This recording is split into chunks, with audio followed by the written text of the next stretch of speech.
Hello 12th class, good morning all of you. The enemy written by Falsas Buck is going on the last statement. You did excellently, Sadao said. Excellency, Sadao said.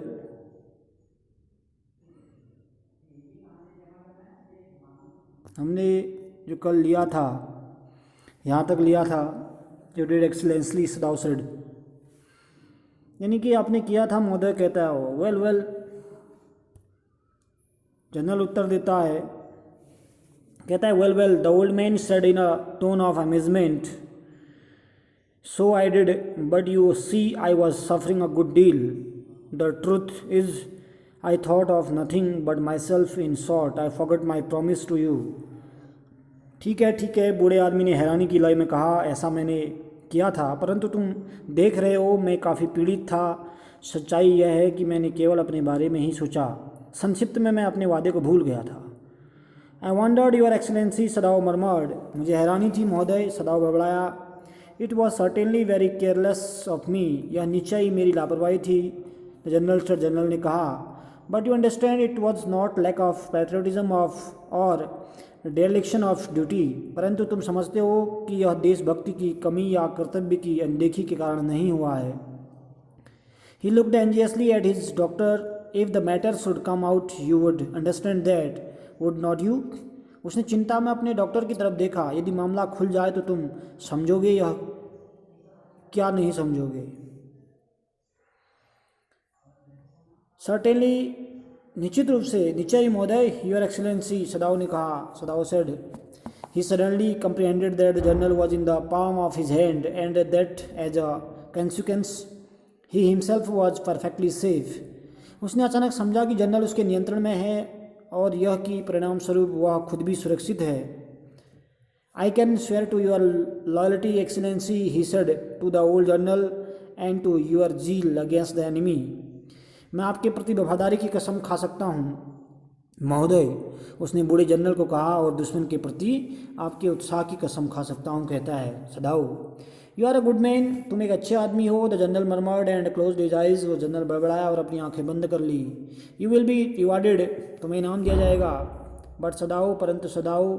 Searching the spot of black in the twilighted sea that night यानी कि उस रात्रि को सदाओ क्या search कर रहा है lights को सर्च कर रहा है उस रात्रि को सदाओ ढूंढ रहा है क्या लाइट्स को यानी कि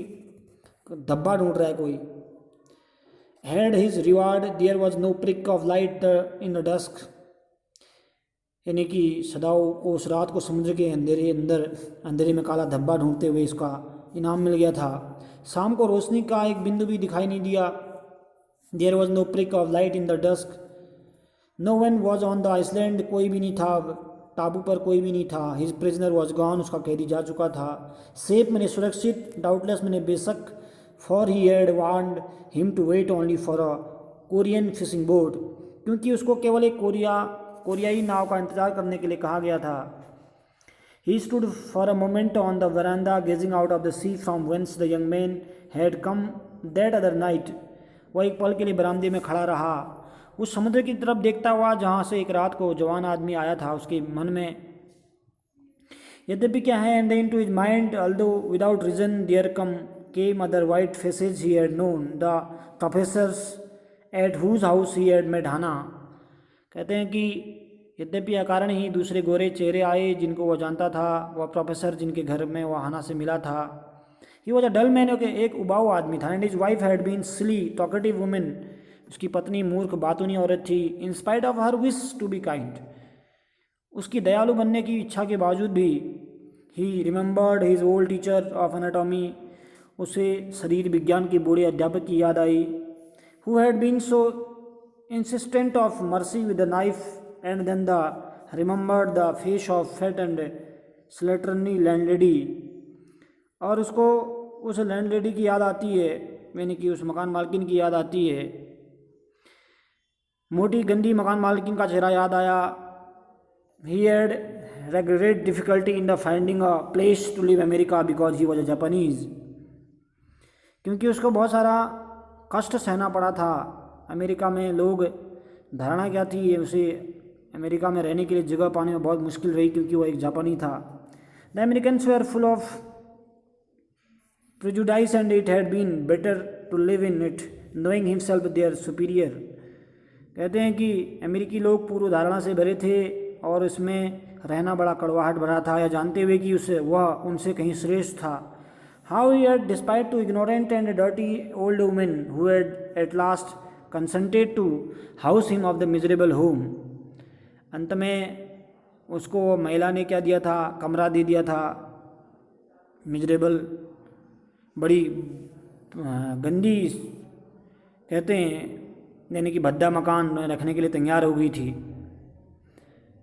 He had once tried to be grateful of her because she was last year nursed through influenza, but it was difficult for the no was less repulsive to him, his kindness। कहा गया कि through his influenza but the difficult so for repulsive to him in her kindness। यानी कि एक बार उसने उसके प्रति कृतज्ञ बनने की कोशिश की थी क्योंकि उसके अंतिम वर्ष में उसने इन्फ्लुएंजा होने पर उसकी सेवा की थी, परंतु यह मुश्किल था क्योंकि वह भी उसकी दयालुता में उतनी ही नफरत करती थी। But then white people were repulsive, of course it was a relief to be openly at war with them at last. Now we remember the youthful haggard face of his prisoner white and repulsive. यानी कि परंतु तब गोरे लोग निश्चय ही नफरत करने वाले होते हैं। अंत में उनके साथ युद्ध करना वास्तव में ही संतोष पहुंचाने वाला था। अब उसको उस कैदी का जवान दुबला पतला चेहरा याद आया, prisoner white and repulsive. Strange he thought, I wonder why I could not kill him. गोरा और नफरत से भरा हुआ चेहरा, अजीब है, उसने सोचा। बड़ी हैरानी थी मिस्टर सदाओ को कि why I could not kill him, मैंने क्यों उसको आखिर मारा नहीं होगा। ऐसा सोचते हैं सदाओ बार बार, ठीक है ना। तो लगभग ये चैप्टर आज फिनिश हो गया है। हम नेक्स्ट वीडियो में आपके इसके क्या भेजेंगे, क्वेश्चन आंसर भेजेंगे, इसके वर्ड मीनिंग आपने करने हैं यहाँ तक, ठीक है ना।